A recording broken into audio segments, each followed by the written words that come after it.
Welcome to WorldStage TV. Qatar has expressed deep concern and strong disapproval regarding remarks attributed to Israel's Prime Minister, Benjamin Netanyahu. These remarks concerning Qatar's role as a mediator in the Gaza War have not only sparked a diplomatic dispute, but have also raised questions about the delicate balance of power and diplomacy in the Middle East. Qatar, known for its active involvement in regional conflicts and efforts to mediate and facilitate dialogue, finds Netanyahu's comments particularly troubling.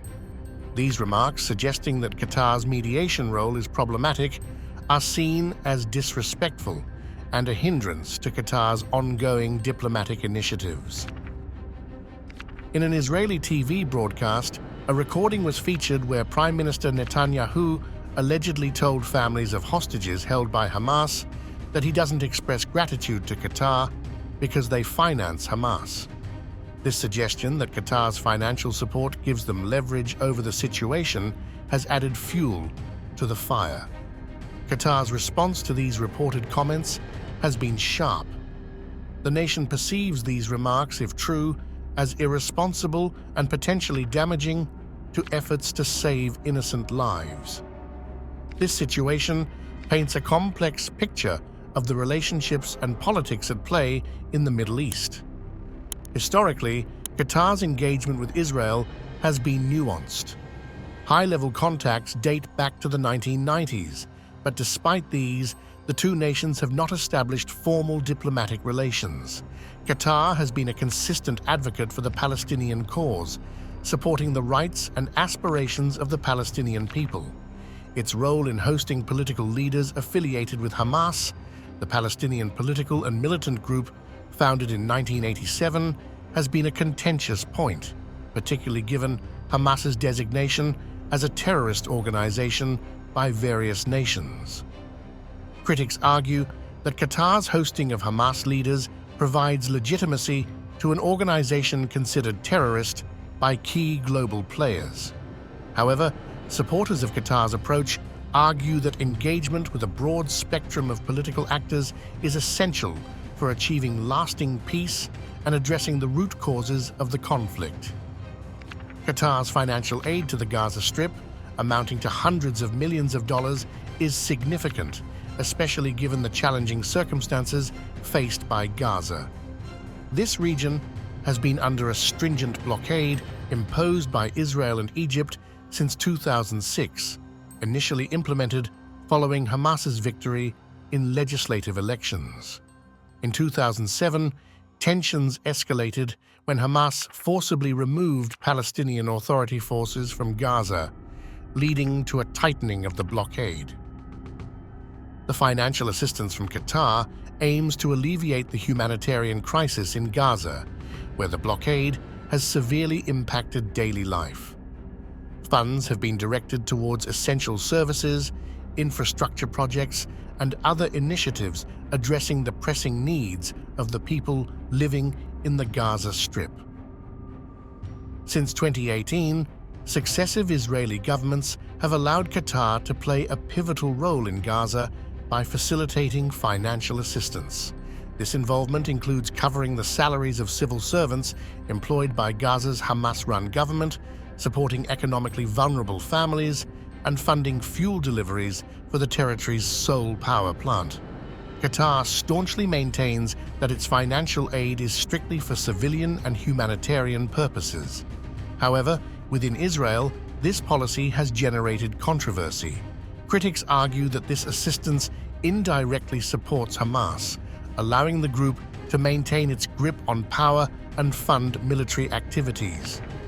Prime Minister Netanyahu has defended the policy, stating that it serves as a deterrent against attacks on Israel and aims to prevent a humanitarian disaster in Gaza. Following cross-border attacks on southern Israel on October 7th, Netanyahu dismissed accusations that he had encouraged financial assistance to Gaza as a means of strengthening Hamas at the expense of the Palestinian Authority. He referred to such claims as a big lie. In response, Israel initiated an extensive military campaign in Gaza with the goal of dismantling Hamas. Through its ties to Hamas, Qatar was instrumental in arranging a brief cessation of hostilities in late November. The violence stopped for a week due to this diplomatic effort, resulting in a substantial humanitarian exchange. About 240 Palestinians detained in Israeli jails were freed in exchange for the release of 105 hostages, both foreign and Israeli.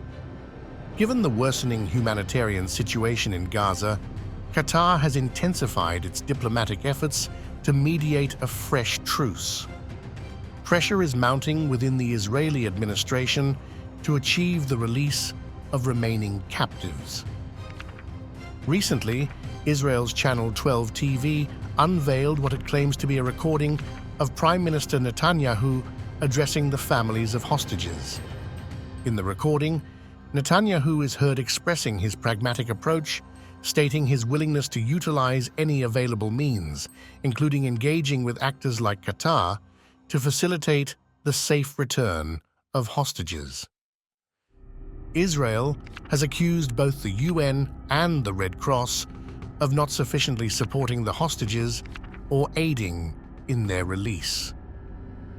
Netanyahu's purported statements suggest that Qatar's unique position and perceived leverage over Hamas could be pivotal in freeing the hostages. Qatar's foreign ministry spokesman, Majid Al-Ansari, has taken to social media to express concern over these remarks. He views them as potentially undermining ongoing mediation efforts and aligning with Netanyahu's political career. Amidst these developments, President Biden of the United States has proactively dispatched CIA Director William Burns to engage in diplomatic efforts aimed at brokering a new deal concerning hostages held in Gaza. William Burns is scheduled to hold crucial meetings with Qatari officials and high-ranking members of Mossad, Israel's intelligence agency. These diplomatic engagements are set to take place in France, highlighting the international dimension of this unfolding situation. In related news, Hamas has strongly condemned Israel's proposal to establish a buffer zone in Gaza, labeling it a crime.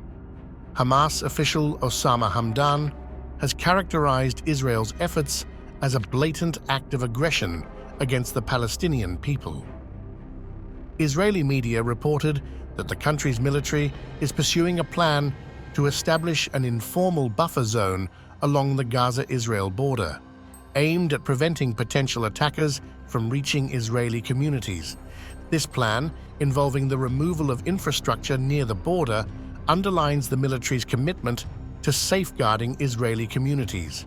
However, Mustafa Baroudi, the General Secretary of the Palestinian National Initiative Party, has asserted that the true intention behind this plan is to diminish the size of Gaza, potentially constituting an act of ethnic cleansing.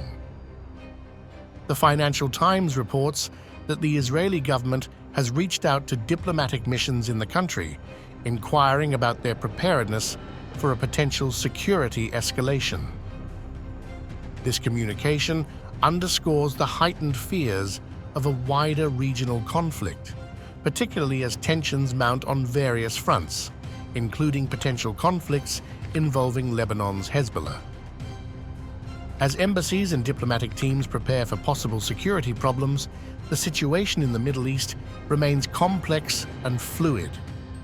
The region's evolving dynamics could have significant impacts on global politics, underscoring the importance of diplomatic efforts to de-escalate tensions and prevent further conflict. Thank you for watching our video. Share your thoughts with us in the comments section, and do not forget to like, share, and subscribe.